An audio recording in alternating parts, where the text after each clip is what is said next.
Welcome back. As Democrats debate the future of their party, a group of moderates called the New Democrat Coalition, which is the largest bloc of Democrats in the House, is out with a three-pillared vision to reach voters. Those pillars are economic growth and lowering costs, healthy and safe communities, and strong national security and defense. The group says it is launching working groups to come up with ideas to translate into policy ideas and recommendations. And joining me now to discuss this is Illinois Democratic Congressman Brad Schneider. He is the chair of the New Democratic Coalition. Thank you so much for joining me. Really appreciate it, Congressman. Thank you. So talk to me about this pitch. What is your vision for the path forward for the Democratic Party?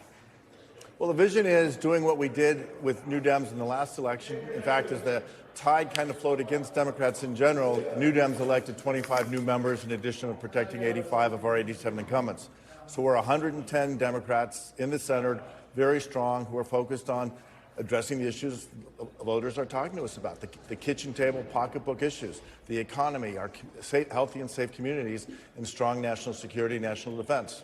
And so we rolled out today 9 working groups dealing with everything from economic growth and lowering costs of living for Americans, addressing immigration laws and border security, working on health care, on education, working on addressing climate change and revitalizing our rural communities.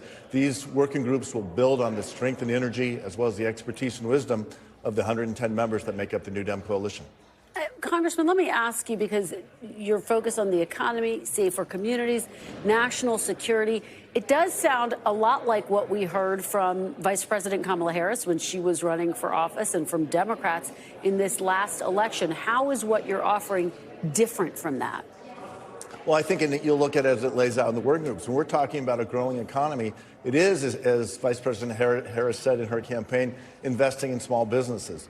But it's also making sure that America is leading in innovation, protecting our intellectual property, so we are inventing things here, making those things here, and shipping them around the world. It's making sure that we are building on our energy independence and moving towards a clean energy economy that protects our climate, but also grows and creates real quality, well-paying jobs.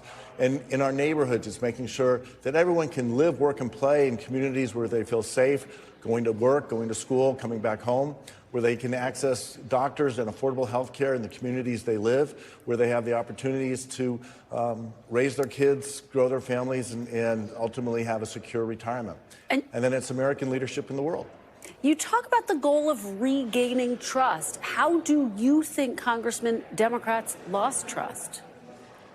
Well, I think the most important thing we do is listen to our voters, listen to the people at home, hear what they're saying and understand what their concerns are. And they're concerned about the cost of living, but not just making ends meet. It's getting ahead and providing for themselves, but making sure our children have a better future than what our parents sacrificed to give us. And it's about making sure we hear when they're talking about immigration. Our immigration laws are broken and need fixing, but we also need to address border security and know who's coming into this country and keep out those who want to come in and do us harm. And it's making sure that our defense is ready for the challenges we face around the world, but we're addressing the needs we have here at home as well, and doing it in a smart, thoughtful way. Congressman, you were one of the first Democrats to call for President Biden to step down in 2024. Do you think that his candidacy and the fact that Democrats didn't come out and some of them say they didn't think he was able to serve another 4 years in office, do you think that led to an erosion of trust in the Democratic Party?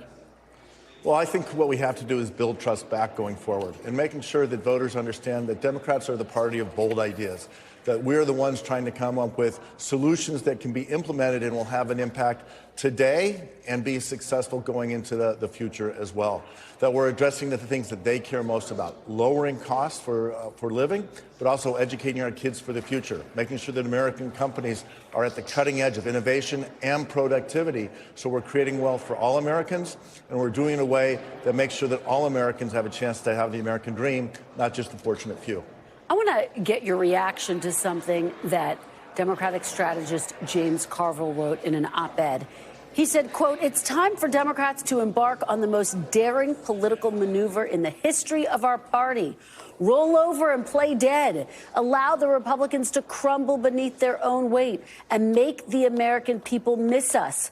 Only until the Trump administration has spiraled into the low 40s or high 30s in public approval polling percentages should we make like a pack of hyenas and go for the jugular. Until then, I'm calling for a strategic political retreat. Very powerful words there, Congressman. Is he right? I think he's half right. First of all, I don't want the Democrats to play possum. I don't want them to be hyenas. We should be lions. We should be people leading the pack.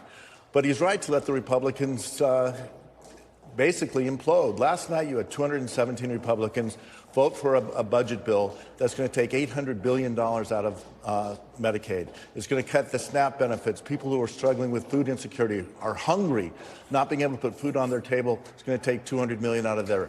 We already have a $1.7 trillion deficit. We should be working on fixing that. Their budget last night will add $300 trillion to the debt, which means that if we don't do something, if the Republicans have their way, we'll add $20 trillion to the debt in over 10 years. That's not responsible governance. That's not tackling our problems. Democrats, what the New Dems are doing is offering a clear alternative and a path forward. Speaking of a path forward, I want to play you a little bit of what President Biden said about the path forward in his farewell address last month. Take a look. Today, an oligarchy is taking shape in America of extreme wealth, power, and influence that literally threatens our entire democracy, our basic rights and freedoms, and a fair shot for everyone to get ahead. Do you think Democrats should be focused on that type of messaging, focused on the threat of what President Biden called an oligarchy taking shape in the United States, or should Democrats stay focused on grocery prices? I think there's two pieces to it. I think Democrats should focus on what President Biden said is a fair shot to get ahead.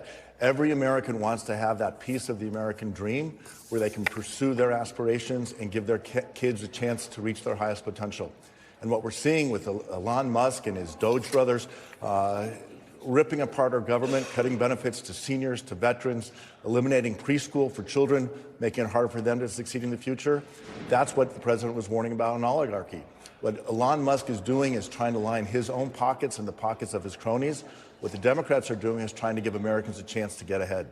Very quickly, the government shuts down in just a few weeks. Some of your Democratic colleagues say they want to block any proposal by Republicans to keep it open, to really push back against what we're seeing from Elon Musk. Would you support that effort, trying to shut down the government? Well, what I wish we were doing, we had an agreement almost 2 years ago now, June of 2023, where then Speaker Kevin McCarthy and President Biden laid out the numbers to fund our government for fiscal years 24 and 25. We had that agreement. If the Republicans would honor that agreement, we could have finished this whole thing months ago. But before I'm going to agree to anything else, I want to know, one, that what Congress does, Congress, who has the power of the purse, the president is going to implement the will of the Congress, and that what we're going to do is not negotiating, Democrats negotiating against themselves, but it's going to be a conversation with Republicans how best to move the country forward. All right, Congressman Schneider, thank you so much. Great to have you. Appreciate it. Thanks for watching. Stay updated about breaking news and top stories on the NBC News app or follow us on social media.